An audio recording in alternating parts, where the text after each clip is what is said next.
In a world of breaking news, WKAT breaks the mold. With your generally correct host, Michael J. Catt. The date was February 13th, 2017. And these are the two girls in our story. Abby Williams and our hero, Liberty German. They'd come up with the idea to go hiking on that warm day, and had asked her sister, Kelsey German, if they could give him a ride to Monon High Bridge Trail. She said yes, and they were dropped off here at 1:45 p.m. that day, and began their hike.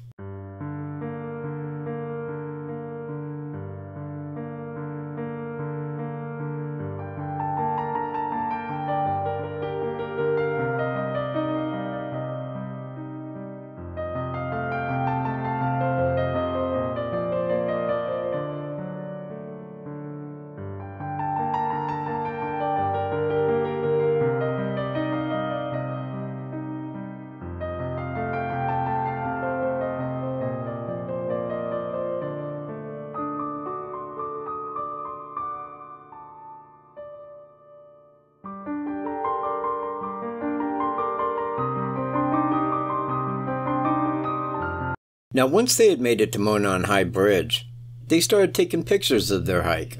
This here is a picture of the bridge taken by Liberty. And moments later, here's a picture of Abby taken by Liberty as well. Now look behind her, right there on the trail. Do you see a bad guy? I don't see a bad guy behind him here. At approximately 2:17, our girls make it to the south side of Monon High Bridge, and this is when they notice that a man has followed them from the north side of the bridge and is coming toward them. And that's when the hero of our story, Liberty German, did something remarkable. She put her phone on video record to capture this man's image and his audio. For whatever reason, maybe the man had hollered something to him when they was walking down the path. Maybe when he was crossing the bridge toward him, he kept looking behind him. But for whatever reason, these two girls felt threatened. And she put the phone on video record. Tragically, what the girls felt may happen that day did. But our hero got us pictures of the man, with audio. Let's look them over, in hopes of putting this monster behind bars. When Liberty German put her phone on video record that day, she wanted to get a good image of the man, plus his audio. Now, she got video of him taking a step and a half, and law enforcement has recovered these three images from that. Now, law enforcement feels that these three images will identify this monster. So we will look these images over today as image 1, image 2, and image 3. And hopefully, we find something that can put this monster behind bars finally. Now, firstly, we have this brown thing. Now, this is either A, hanging from his waist on the right-hand side, or B, hanging out from his jacket on his right-hand side. Let's take a closer look at this. This brown-colored item is found in all three pictures. Now, it is either A, a fanny pack that the suspect wore to carry tools, or B, it is a button-up shirt that the suspect had worn that was drawn down under his jacket. But it's one of the two. You'll notice that on this brown item that the suspect is wearing, it has two brown places on it that are darker than the rest of it, right here. And it appears in all three pictures.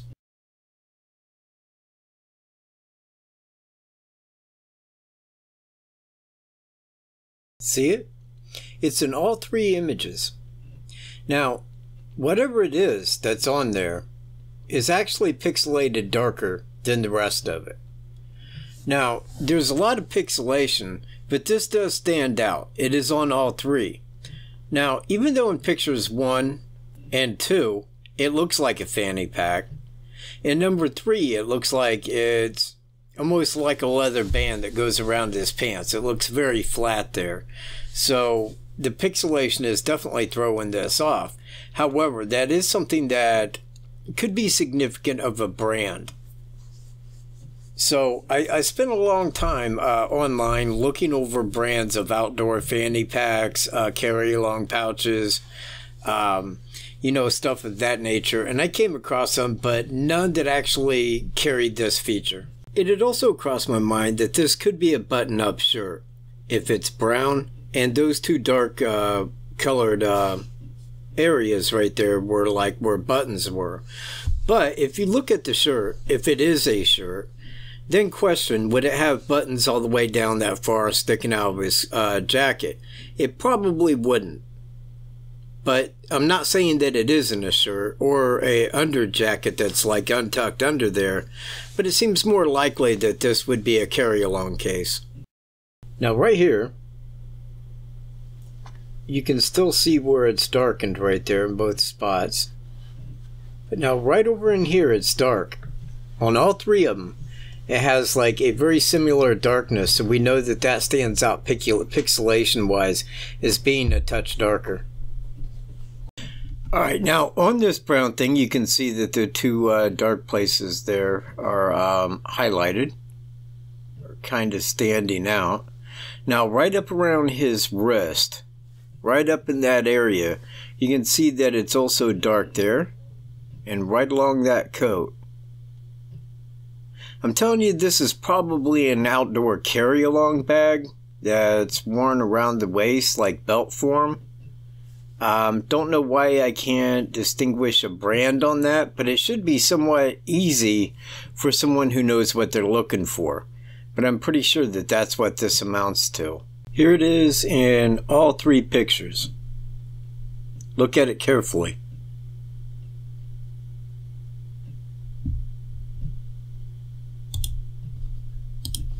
Now this here is on picture number 3, and this is where this stands out the most. Look at his right arm. Look at his wrist right there.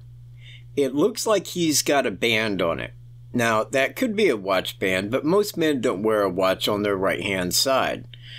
But what I want to point out is if you look at the top of that band, where it's lighter, like down by his wrist, that could be pixelation that's brought out by the sun hitting that, and it could cause that sleeve to look like a band.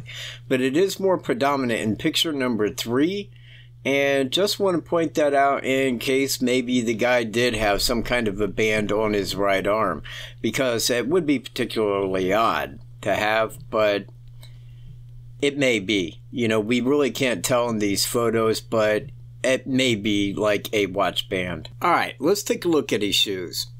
Now, this is from pictures 3 and 2. These show his shoes at the best that they can in these pictures.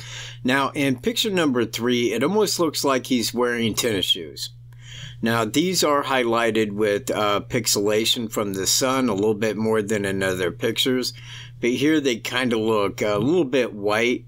Now that could be the pants bleeding down into that. I don't really know. But in picture number 2, they do have a darker appearance, like they could be boots. Now I remember that right off the bat that somebody's boots were taken into evidence that worked at Indiana Packers. This may say that he was wearing boots, but we don't really know, and it's really hard to tell by these images exactly what he is wearing on his feet. And this brings us to the bulge in his jacket. Now, it's in all 3 pictures, and I believe that this was a tool that he had carried along to commit the crime with. Now, it could be a pistol, and very well may be a pistol. I don't think that he would openly carry that on a hiking trail, and may have had that in his jacket, just like such. But it likely is, because I don't think that this is just his clothes under the jacket making it appear that way. It definitely looks like he's got probably more than one tool in his jacket that he's carrying with him, but this also stands out as something in that photo that should be looked at. Okay, this right here is picture number 3. Now on his left hip, you see what kind of stands out a little bit. And it's been said that this may be a cell phone or a walkie-talkie. Now, I don't know whether that is true. In fact, I'm going to say it's a little rare that somebody would be wearing one like that on their left hip, although I'm sure it happens. But it could be, and it could be something that we can look into as well. This here is picture number 2. Now, if you look at his left leg right there where I got this circled, it looks as if though he may have a tablet in his pants. Now, this is the pixelation shining that's right there on that, but it looks rectangular. And now, this reminds me of another photo that I had seen going back, where another person who was a person of interest at the time also had one of these in their pocket, and it stood out in a very similar way. Look at this, and then look at this. It's enough for me to say that this could be a tablet. It's a maybe. But again, the pixelations on these photos leave a lot out there that, you know, we could look and speculate on. But it is what it is, and it may be a tablet. Okay, let's look over his face and hat now. Now, here's his face right here. Now, in this photo, and this right here is the one where his face sticks out the best to me. Now, it's a little bit swollen right here. And I think that that's from the pixelations kind of standing out. But right here, it makes his face look a little bit slimmer than what people are thinking, because it makes his face look really wide because of the pixelation. But right down here, around his mouth, you can see some areas where it looks like there may be stubble, like some facial hair. But I want to talk about the hat. Let's get up here, because this right here is the hoodie, and it is pulled down on both sides. You can see it's clearly not covering his head. Now, this right here to me looks like hair. If somebody was to say that this suspect had reddish brown hair, I would say that's his hair. And I would say that because this right here looks exactly like a part to me in the back of his hairline. Now, right here, you can still see what looks like forehead, and his face isn't highly shadowed from any bill. Now, law enforcement was very steadfast in saying that he had a hat on. There was 2 eyewitnesses that seen the guy, and neither of them could describe this hat. They got a sketch, but they say overlooked the hat. What's up, law enforcement? Is the kind of hat that he was wearing, is that a top secret? Could that, like, compromise the case? Because right here, I'm going to say it looks like he's got hair. That's it. This doesn't look like a hat to me in any way. It does not look like a hat. Now, in other pictures, it does look more like a hat. Like, say, right here is an example. Now, here it looks more like a hat. Now, right here is the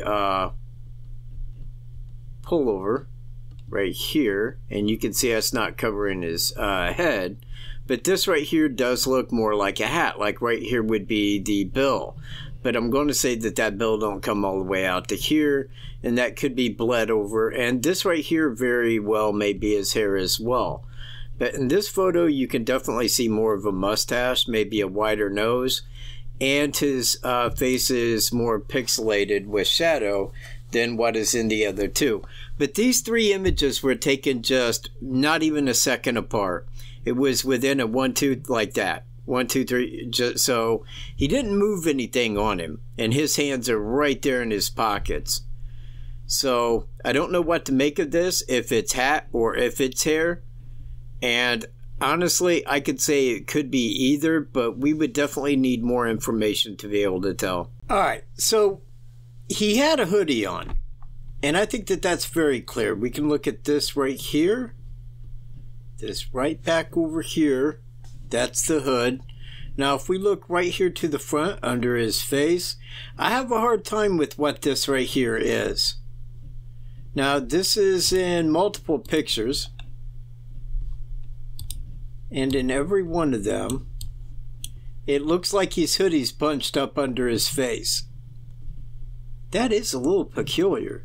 I mean, if you're walking around and you got a hoodie on under a jacket, would you have it that crunched up under your face like that? Now, I'm going to say that that is a hoodie here, but again, that's pretty peculiar. but it's in all three images, and in every one, pretty much the same. It's a hoodie. And now right here you can see, like right back, here's his ear, and you can see like right back here. Now this right here would be his hair or hat, but what's this right here, unless it's a pixelation of the shadow maybe created on the inside of the hoodie, like over here. To me it looks like he's just walking with just a jacket and a hoodie on. Again, this doesn't look like a hat. I mean, I can see his eye here. You can see where his eye is here. There's not a big shadow created here. Now, let's talk about this jacket. Right here, it looks like it's buttoned up. It looks like it's maybe a button up, and this one right here is buttoned. Now, he has a hoodie and a jacket on, but if you look at the width of his arm right here, especially with that much clothes underneath, it don't look like his arm's that wide. And again, I'm giving him a slimmer appearance than most. His eyes aren't blue, is what we're told. That counts me out.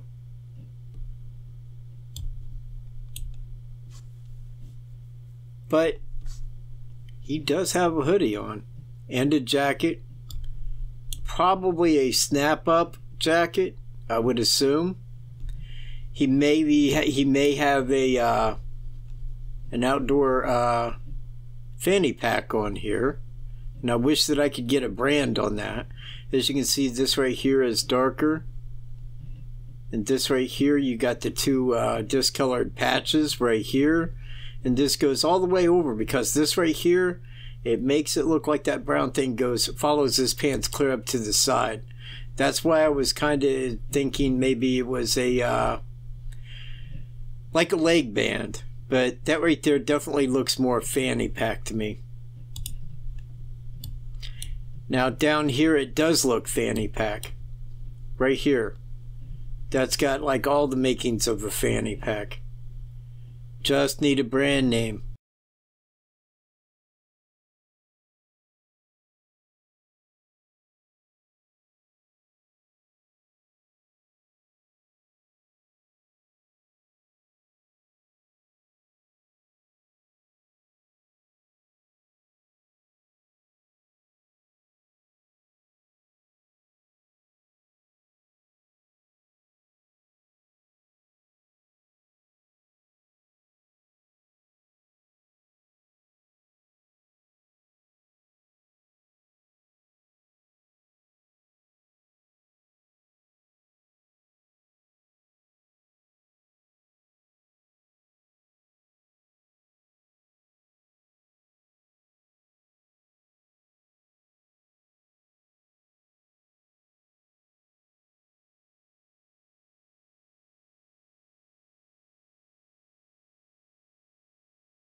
Well, these are the three photos that our hero got for us that day. This is what she wanted us to see, was the man's appearance. Now, he may have hair on. It may be a hat. But we can tell that he is wearing some kind of shoe wear. That may be tennis shoe, may be boot. He may have a fanny pack on with an undecided brand name that has these two dark spots to it, right in here. It's also darker right up here. I'm at a loss for who this man is, but I do feel that he lived in Delphi. Now, I say that for this reason. C.C. Moore, in every case that she solved, she said that in every single one, no matter how many years later, that individual lived within 25 miles of the crime scene where that person was murdered at. Now, I believe that he lived within 25 miles. In fact, I don't think that he hitchhiked out there, and I don't think that he walked to where he was going down a country road. Somebody would have seen him. He walked to Freedom Bridge and made himself right back into Delphi. That's my thoughts. And I think that he was a Delphinian. But I think that he has moved since then, because he knew that two people had seen him and he had made the news and everybody was looking for him. So he probably did move from Delphi at a time after this crime. If you know of anybody that may look like this, that lived in Delphi, that may have moved, please contact the tip line with that information. Now, I want to say, and these are just my thoughts, so take it as that, because these photos don't give us a lot. But I'm going to put this man's age between 30 and 40, because not much can really be ascertained from his face in these. Not really. This face looks different than this face. But I'm going to put him between 30 and 40 years of age, probably at a weight of about 180, somewhere right in there.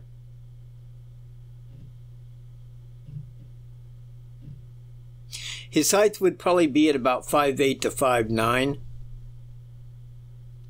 But these are just guesses, man. These are just guesses. Now, our hero also that day got an audio of the guy, and a sketch was made, and those are upcoming in my next 2 videos. I appreciate everybody viewing this video, and I will catch you in my next. Peace.